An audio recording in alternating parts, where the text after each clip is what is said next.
today is like Monday, the day before the first debates between Trump and Biden. And we're driving along in Arizona. Oh, we're at 7,000 feet. No, we're in New Mexico, Jeff. I'm sorry, we're in New Mexico. It looks very similar to Nevada and Arizona, this whole terrain area. Anyway, we thought, since it's pretty straightforward, I'm on a 4-lane highway heading due southeast, we might just talk about the current political situation. And if anything comes out of it that's of any value to anybody, then we'll post it up. Otherwise, who cares? We just had a good discussion on...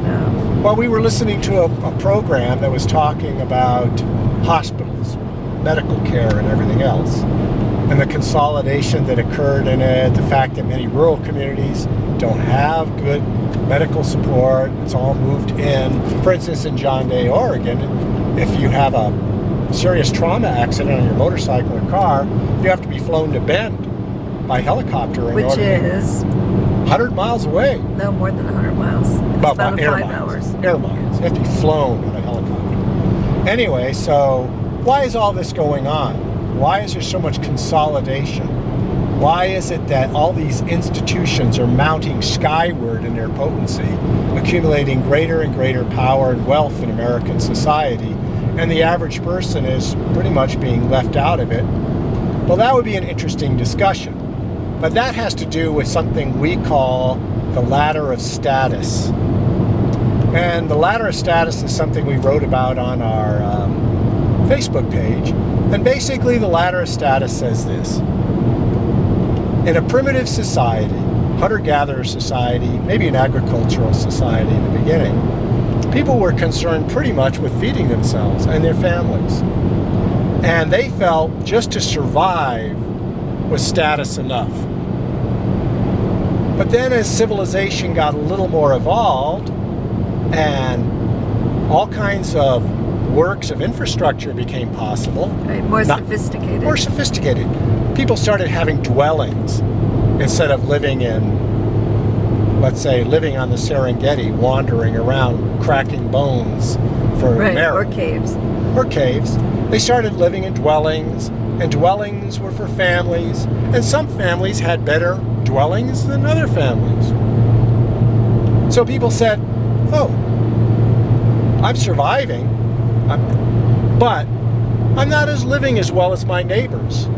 So the next step up was what, Vanessa, that we talked about? After survival as your first level of status in any society. Well, then you think, you see other people having more than you, so, well, I want to be like that too. So, in other words, keeping up with the Joneses. Yeah, so that's the next level up.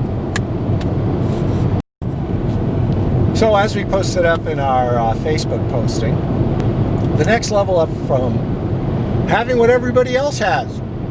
They've got a nice teepee, you've got a nice teepee. They've got a nice house, cabin, you've got a nice cabin, like theirs. But that makes everybody pretty much what? Equal. It's kind of almost communitarian. But there's something inside people that want more. That want more than the norm, more than the average.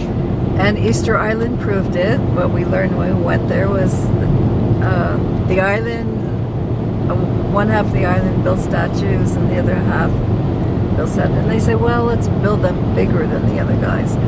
So went back and forth, bigger and bigger statues until all the trees were cut down for one reason or another, and they couldn't haul them out of Ranu Rariku. But I guess what Vanessa's saying here is that there's something in people that they want to be above the norm. They want to be greater than living the Joneses' life.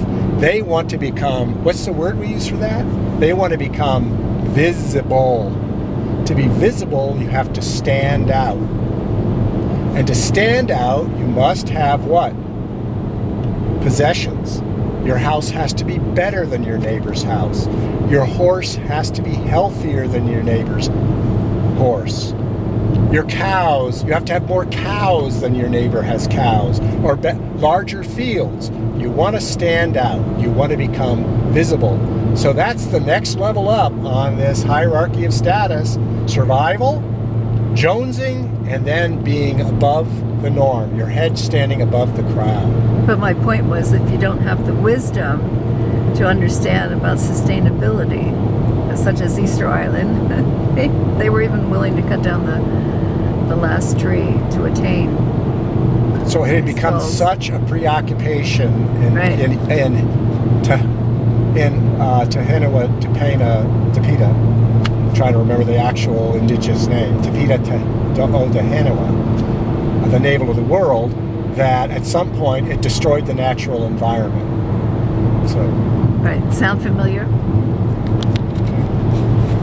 Well, it wasn't just enough to have a larger statue in Easter Island. With the statue came influence. So you started off surviving, then you headed towards having what everybody else has, then you wanted to become visible, and then you wanted what? Influence. Influence is the ability to affect how other people live their lives.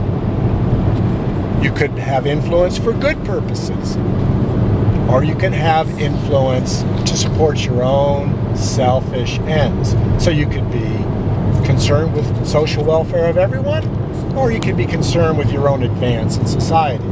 So the fourth level of the tree, or the ladder of status, is influence, and that comes after you learn how to survive. You're pretty much like everybody else, your head stuck above the crowd, and then finally, because you have so much visibility, what you say and what you do begins to influence other people in your environment. Or power. Well, we're not there yet. So Vanessa hit it at the next stage. Influence is just influence.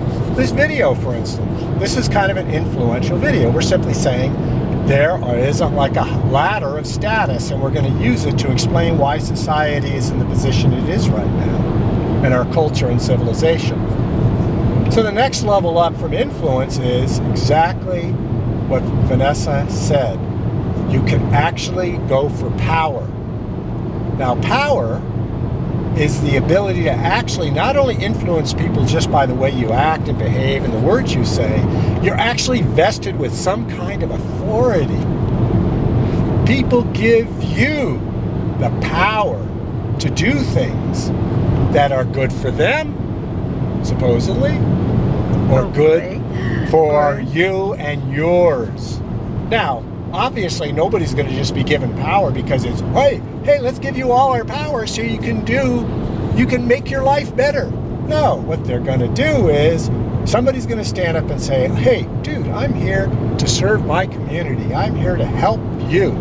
I'm making myself available to fix what's broken, solve problems in our community, our society. All right? But you never know if what's not really behind that is some form of self-promotion and self-gain.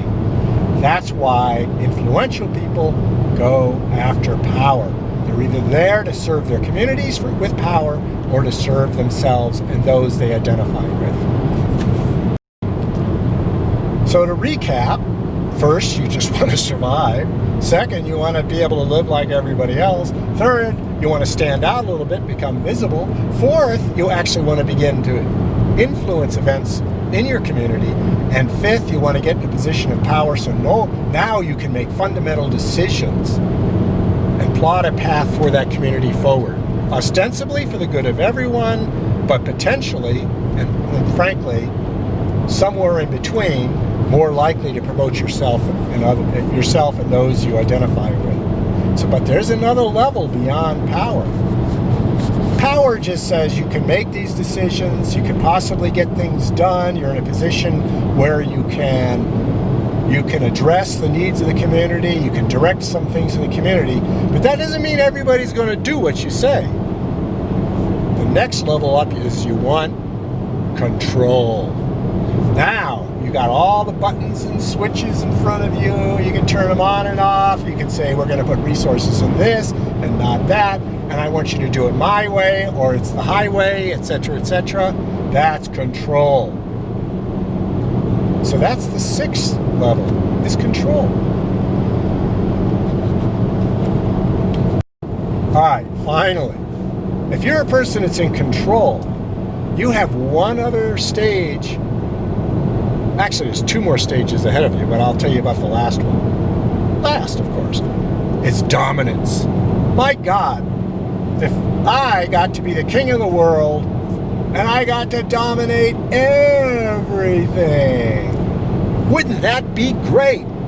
No, not me. How about you? If you, Vanessa, got to be queen of the world and dominate everything, wouldn't that be great? Hardly. Is anybody out there, wouldn't you want to be in a position where, hey, dude, if you're a good person, you can say global warming, no more fossil fuels, windmills, solar power, getting rid of all these internal combustion engines, lifestyles, public transportation. You could sit there and you could make a whole list of things to support the green movement. And you could do it. Wouldn't you love to be able to do that? All right. Sure, you'd love to be able to do that. But dominance has got one problem. With dominance, people will now fight against you. You will not get their buy-in. And the most critical feature of our world is if we could just get everybody to buy into the green movement, if we could get everybody to buy into goodwill towards all the races, right? If we could get everyone to buy into basic health and basic income and all these other things that a sociable society would work towards, man, if we could get everybody to buy in, pretty soon, couple of generations, we'd be living in heaven. It'd be the Garden of Eden again. It'd be paradise. It's getting buy-in that's really tough. So dominating everyone and telling them what to do when they're grinding their teeth and plotting against you, there's no future in that, really. Okay. So, to recapitulate, first you got to survive, and you want to become like everybody else, and you want to stick your head above the crowd, and then you want to begin to influence things around you, and then you want some control over the things that are done in your communities, and then you want to get to the point where you have real power to bring about whatever you come up with, and then 7th level is, dude, I want to dominate. I'm the king of the world. I make all the freaking decisions about everything. There's one more level. You know what it's called? It's called transcendence. Who gives a whatever about whether or not you have what everybody else has? As long as you're surviving and you're living reasonably comfortably, who cares? Why? I'll go through it again. If you have influence, if you're noticed, there's going to be other people who are going to work against you being noticed. They're going to say, this person represents something I don't want to see happen. Now you suddenly got enemies. If you try to influence things, forces are definitely going to move against you. And then if you try to have power, now there's other people with power. They want your power. They're all competing for power. There's a limited amount of power, limited amount of influence. There's competition. You're going to have to fight and struggle. Then, if you ever get to the point of control, so you may repress or put down your enemies, but now everybody is going to be, what do they call that, passively aggressive? You can't get much done well because people are going to find ways to torpedo all your initiatives. Finally, if you get past to the point where you can crush all these people and dominate them, suddenly you're going to find you have really got nothing. All you're going to do is spend all your time defending your dominance. But if you're transcendent and you have enough, you can live a wonderful life. And I will tell you this is the reason why we do not have good people representing us on every institution in this planet. Because anybody who's transcendental in any way is totally uninterested in any of the perks that come with these other levels. visibility, influence, power, control, domination. Who gives a crapper about those things when you're living a life that's filled with relative bliss, satisfaction? You're able to pursue your own interests with diligence and joy. So as I hinted at right here, institutions. When humanity started creating institutions, they created these little silos where people could pursue their objectives in terms of mounting the ladder of status. So it doesn't matter what institutions we set up in a society where status mongering is the principal motivating factor to behavior, choice, decisions, activities. You are going to find pollution in all those areas. You're going to find them in your unified school districts. You're going to find them at the local church or bishopric. You're going to find it in businesses. You're going to find it in governments. You're going to find it in the judiciary. You're going to find it everywhere except one thing, and I'll tell you what that is. And here's the exception. There are people who were born to serve. They didn't come into life to mount some kind of ladder of status. They stick their head out of the ground, they look around, and they see that things just aren't right. And they were born with a very focused mission to bring about some kind of change in the world around them. Their motivation is not to climb the ladder of status. It is to become the inverted pyramid where they exist in order to serve, and to serve everything to the best of their ability. That doesn't mean they're going to be good at it, because that requires a lot of skill and action. That doesn't mean they're going to have great opportunities, because you do have to become visible in order to have influence. But it does mean that in some quiet, small way, whatever they're doing, they're going to do to the best of their ability, and to do it in alignment with the principle of ethics. And I'm going to give you the definition of what ethics means. The fundamental notion of ethics is entirely different from that of morality. Morality is a set of rules that have been conventionally, orthodoxly passed down through the ages to tell you how to live your life. But ethics is not based on that. Ethics is based on one fundamental notion, correctly understood. That notion is sustainability. If we all made choices about how to vote, how to spend our money, how to spend our time, how to participate with our families and our communities in a sustainable fashion, we would be living an ethical life. Finally, we are now within 5 weeks of a major election in the United States. It's not an election that's going to determine whether we move towards, we're going to become sustainable, or whether we're going to crash and burn. It's simply an election where we're going to choose not to crash and burn. Because the people running for office, with few exceptions, are basically on the ladder of status. They're not on the ladder of service. If you could find somebody who's here to serve and vote for, do it.